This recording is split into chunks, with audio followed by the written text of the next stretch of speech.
Je voulais vraiment un mot qui permette de comprendre que l'objectif de ce podcast, c'est vraiment de vous aider à passer une étape. Un terme court, simple, efficace, qui puisse faire passer tout ça. Bienvenue dans Shifter, le podcast des entrepreneurs ambitieux qui veulent transformer leur énergie en résultats concrets. Ici, on parle efficience, performance, excellence, pour utiliser au mieux ce que vous avez de meilleur en vous pour atteindre et même dépasser vos ambitions. Je suis Sylvain Mallet, ancien ingénieur devenu entrepreneur, coach et mentor d'entrepreneurs. Et justement, après avoir rencontré et accompagné de nombreux entrepreneurs, après plusieurs expériences entrepreneuriales et sportives, comme plusieurs semis, un marathon, avec un bagage sportif limité, voire quasi inexistant au départ, je me suis rendu compte d'une chose essentielle, c'est que le métier, les stratégies seules ne suffisent pas. C'est bien plutôt le mindset, l'énergie, la résilience, la discipline qui font toute la différence. Alors dans Shifter, seul ou accompagné d'invités inspirants, qu'ils soient entrepreneurs, sportifs ou personnalités marquantes, j'aurai toujours à cœur de vous partager des insights, des expériences, des clés qui changent la donne et qui vous permettent de passer ces plafonds de verre. Attention, disclaimer, je ne suis pas responsable de toutes les prises d'action que vous pourriez avoir envie de mener à la suite des écoutes de ce podcast. Prêt ? Alors bonne écoute et bienvenue dans Shifter. Alors ça y est, premier épisode, je suis vraiment très excité, particulièrement en feu de vous partager ce premier épisode où je vais vous présenter ce que c'est que Shifter. Shifter, déjà le nom en lui-même, je ne l'ai pas sorti du chapeau, il m'a fallu un peu de temps avant d'y arriver, j'ai creusé, je me suis fait aider aussi. Je voulais vraiment un mot qui permette de comprendre que l'objectif de ce podcast, c'est vraiment de vous aider à passer une étape, de passer des plafonds de verre comme j'ai pu en passer, que ce soit au niveau de ma partie entrepreneuriale que de ma partie sportive, et même les deux sont fortement reliés. Donc je voulais aussi que ça puisse être un support justement, un terme court, simple, efficace, qui puisse faire passer tout ça. Et dans Shifter, il y a vraiment tout ça. Il y a vraiment cette idée de shift, et Shifter, c'est cette communauté aussi de ces entrepreneurs qui ont de l'ambition et qui veulent mener à bien leur ambition en s'écoutant, en écoutant leur énergie, en faisant en sorte que cette énergie soit utilisée au mieux pour atteindre et dépasser justement ces ambitions-là. Voilà pour ce qui est de Shifter. En ce qui me concerne, je ne sais pas si vous me connaissez, je suis déjà présent sur des réseaux sociaux, ça fait plusieurs années que je suis entrepreneur, je suis coach aussi. L'accompagnement, ça fait déjà énormément d'années, ça fait plus de 15 ans maintenant que j'en fais. Mais j'ai pas toujours été ça. J'ai pas toujours été cet entrepreneur, ce coach, ce mentor aussi d'autres entrepreneurs. J'ai commencé ma carrière en tant qu'ingénieur. Ingénieur généraliste. J'ai été formé à Centrale Nantes et j'ai commencé ma carrière en tant qu'ingénieur en informatique. J'étais développeur plus spécifiquement. Je me suis vite rendu compte que c'était pas ma place. C'est la place peut-être de beaucoup d'autres personnes, mais c'était pas la mienne. J'avais besoin de beaucoup d'autres choses. Alors, je vais vous passer les détails. J'ai commencé en tant que formateur, j'ai basculé après dans l'accompagnement et j'ai fait beaucoup de développement personnel jusqu'à me former, à accompagner des entrepreneurs depuis maintenant plusieurs années. Et c'est aujourd'hui ce que je partage. Mais je suis vraiment parti avec un bagage, j'ai parlé tout à l'heure du sport, avec un bagage sportif très très léger, voire quasi inexistant. J'étais un coureur du dimanche et parfois il m'arrivait d'avoir un coup d'excès et une fois tous les 6 mois d'aller faire 15 km, mais c'était vraiment le maximum. Mais c'était exceptionnel, je revenais, j'étais à plat. Et c'était la même chose sur la partie entrepreneuriale. Strictement pareil, c'est-à-dire que je partais vraiment avec un bagage extrêmement léger, avec un syndrome de l'imposteur au plus bas en dessous des chaussettes. Je donne toujours cet exemple parce qu'il m'a marqué et je pense qu'il me marquera toute ma vie. C'est quelque chose qui s'est inscrit en moi. Quand j'ai démarré, j'ai fait faire des cartes de visite, des flyers. Il m'a fallu de nombreux mois avant de peaufiner la partie graphique, faire en sorte que ce soit à l'image, etc. Alors quand je les regarde aujourd'hui, ça me fait vraiment particulièrement rire. Je pense qu'un jour, je les partagerai aussi, ces images-là. Mais concrètement, j'ai pris du temps. Une fois que je les ai reçus, il m'a fallu déjà 3 semaines pour à un moment donné passer à l'action et me dire « Ok, l'objectif est d'aller les déposer dans les boîtes aux lettres du quartier pour me faire connaître, donc je vais aller le faire. » Et c'est ce que j'ai fait donc au bout de 3 à 4 semaines, avec une perle de sueur à y aller. J'avais l'objectif de faire l'ensemble du quartier. Je suis revenu, j'avais fait une quinzaine de boîtes aux lettres, à faire 1 rue et demie, et à revenir avec 10 fois plus de gouttes de sueur que j'en avais avant que je parte. Donc c'était particulièrement difficile, c'était particulièrement douloureux, avec en plus un résultat qui par la suite était totalement nul. Il n'y a personne qui m'a contacté par derrière.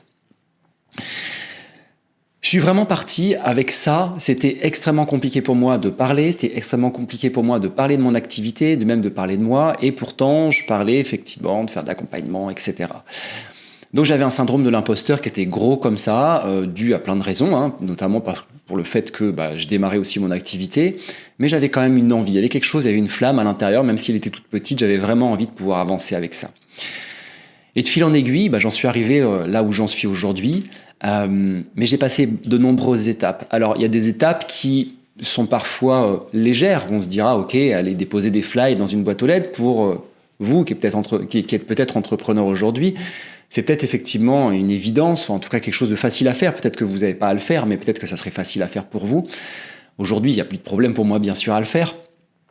Mais je me rends compte, en fait, que pour beaucoup d'entrepreneurs, c'est très souvent cette même dynamique qu'on rencontre, c'est-à-dire que quel que soit l'endroit où on a très souvent en fait des freins au niveau de notre mindset, au niveau de notre confiance, au niveau de l'image qu'on a de nous-mêmes, au niveau de la capacité qu'on s'imagine pouvoir réaliser, faire quelque chose.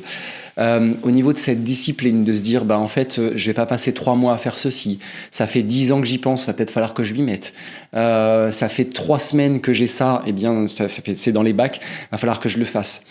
Qu'est-ce qui me freine là-dedans? Qu'est-ce qui m'empêche d'y aller?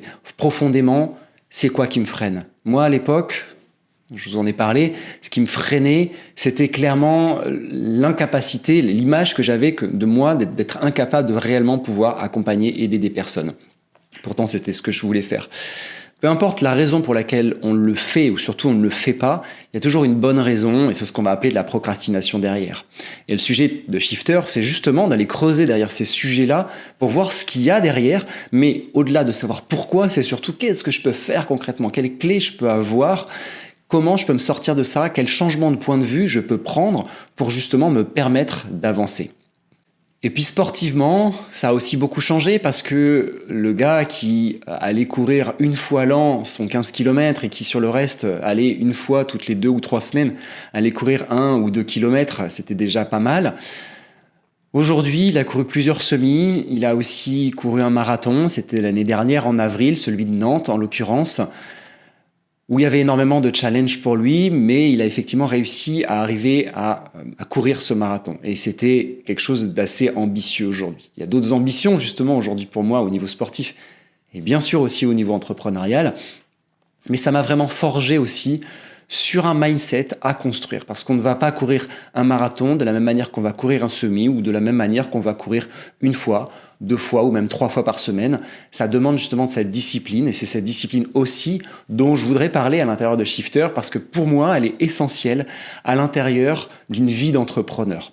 Cette discipline, cette santé qu'on se doit aussi de maintenir et de garder, cette santé passe aussi par le mouvement, par le corps, et c'est pour ça que je ferai très souvent un parallèle entre l'entrepreneur et le sportif de haut niveau, parce que à partir d'un certain moment, en tant qu'entrepreneur, quand on a son métier, quand on maîtrise son métier à minima, quand on a des stratégies à minima, à un moment donné, c'est plus ça qui va faire la différence. C'est vraiment notre mindset, notre énergie, notre capacité de pouvoir nous relever, cette résilience dont on parle souvent, cette discipline dont je viens de parler. C'est ça qui va faire la différence. Et c'est cette différence-là, justement, que je voudrais partager à l'intérieur de Shifter, parce que j'ai des expériences dessus, mais parce que j'ai plein d'invités que j'ai envie justement d'interviewer sur Shifter. Donc parfois je serai seul, parfois je vais être accompagné de personnes inspirantes, donc entrepreneurs, parfois des sportifs, parfois des personnes qui viennent ni de ce milieu-là, ni de cet autre milieu-là, mais d'un autre milieu, mais toujours qui vont avoir des expériences inspirantes à vous partager, des clés qu'elles ont découvertes, des expériences qu'elles ont traversées, qui vont vous permettre, vous, de pouvoir avancer, prendre un recul, avoir un aspect différent, en utilisant votre potentiel à son meilleur sans pour autant se griller. Ça, c'est vraiment quelque chose d'important pour moi, quelque chose d'essentiel, et je suis super, quand je pitch mon activité, je suis très très vigilant là-dessus, c'est-à-dire oui, utiliser son potentiel à 100%, mais pas à 101%. C'est vraiment utiliser ce qu'on a de meilleur à l'intérieur de soi, mais faire attention à pas se griller non plus, parce que la santé, on n'en a qu'une, Un corps, on n'en a qu'un. Par contre, je m'aperçois très souvent qu'on le sous-utilise, ce corps, cette santé. Parfois, on la sous-estime ou parfois, justement, on la surestime. Et c'est vraiment trouver ce juste équilibre. Être vraiment sur le fil du funambule, ni à se dire je vais trop vite, ni à se dire je vais pas assez vite, mais vraiment y aller avec son ensemble, avec son ambition, avec cette vision, je veux vraiment aller là-bas, et en même temps y aller avec son corps, avec ses émotions. On en parlera aussi parce qu'on est humain et qu'on en a plein aussi des émotions, et que parfois on veut faire un podcast et puis on vient de rencontrer une news qui était difficile. On veut lancer telle ou telle action et émotionnellement il s'est passé quelque chose dans notre vie pro, dans notre couple, avec nos enfants, avec un partenaire de travail, avec un client. Il se passe quelque chose et parfois on va être bloqué 1 minute, 2 minutes, ça passe encore, mais quand ça devient 1 heure, quand ça devient une journée ou plusieurs jours, c'est là où ça commence à devenir compliqué. Et là où on commence à parler de procrastination, qui ont toutes leurs raisons d'être, mais leurs raisons d'être vont être justement situées dans un domaine qu'on va venir explorer dans Shifter, vous l'aurez compris.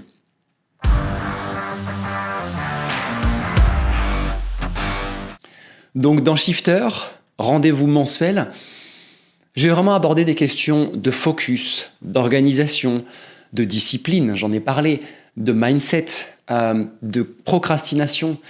On va parler de potentiel. Où est notre potentiel? On va parler de questions du sens, de vision, d'ambition, bien sûr, c'est le sujet central de ce podcast. On va parler de tout ça, on va parler de vous, on va parler de changement de point de vue en restant soi-même, mais en réussissant à dépasser ce plafond de verre qui vous ennuie peut-être aujourd'hui pour faire en sorte de faire passer votre activité et donc vous-même à un autre niveau. Parce que vous l'aurez compris, une entreprise qui veut aller plus loin, c'est d'abord un entrepreneur qui est prêt à aller plus loin et qui est prêt à se regarder pour se dire « Ok, là il y a quelque chose, il y a un caillou dans l'engrenage, je vais l'enlever et du coup cet engrenage va pouvoir repartir, mon entreprise va pouvoir avancer dans une autre direction. » Aller vers ses ambitions, ça nécessite de sortir de sa zone de confort, ça nécessite aussi du coup de changer ce que j'appelle les standards, c'est-à-dire ces habitudes de vie qu'on va avoir, que ce soit au niveau sportif, notre manière de voir les choses, notre manière de faire les choses, ce qu'on fait concrètement, c'est ça qui va faire la différence. Il y a bien sûr la vision, mais très rapidement, on arrive aussi sur concrètement qu'est-ce qui change en moi? Pour avoir des résultats différents, il y a une nécessité, je crois que c'était Einstein qui disait ça, qui disait c'est une folie d'imaginer d'avoir des résultats différents sans faire des choses différentes. Alors la citation est à peu près, mais vous allez la reconnaître et c'est quelque chose qui s'approche de ça. Et c'est vraiment de ça aussi dont on va parler dans Shifter, c'est quelle est cette personne, quelles sont ses actions justement à pouvoir incarner, intégrer pour aller dans cette direction qui vous inspire vous. Alors si vous avez des ambitions, si aujourd'hui vous avez aussi un mental qui vous prend la tête, vous avez besoin de prendre ce hamster et sa roue et à un moment donné de le poser à côté et de vous dire « Ah, ça fait du bien » pour accéder un peu plus à quelque chose d'instinctif sans pour autant mettre de côté le mental. Mais on en parlera justement, quelle est la place de l'instinct, quelle est la place de l'intuition, quelle est la place du mental au sein de nos activités d'entrepreneur. Donc j'ai envie de ça, mais justement, je me sens freiné aussi par rapport à ce mental qui est parfois trop omniprésent. Vous cherchez à dépasser ce plafond de verre, vous voulez passer une autre étape, clairement, vous voulez remettre du focus, remettre de la précision exactement dans votre activité. Bienvenue, ça sera tous les sujets de Shifter. Et si vous avez des idées, bienvenue aussi, vous pouvez nous les partager, vous pouvez me les partager. D'ici là, moi je vous invite à vous abonner s'il y a quelque chose qui vous inspire dans tout ce que j'ai pu vous partager. Vous avez déjà d'autres épisodes qui sont en ligne, donc profitez-en. Pensez aussi à votre voisin ou votre voisine qui est entouré de tasses de café, qui n'en peut plus, qui a peut-être besoin d'avoir cette écoute de ce podcast, de cet épisode ou d'un autre. Partagez-lui. Moi, de toute façon, je vous retrouve très rapidement, soit sur un podcast qui est déjà en ligne, soit sur un prochain podcast le mois prochain, à vous partager, je l'espère, des inspirations, des clés. Je vous dis donc à très bientôt, bonne écoute, et d'ici là, prenez soin de vous. Gardez toujours en tête que les grandes réussites commencent toujours par un petit shift. Parfois, ce shift fait plutôt office de grand écart. À très bientôt.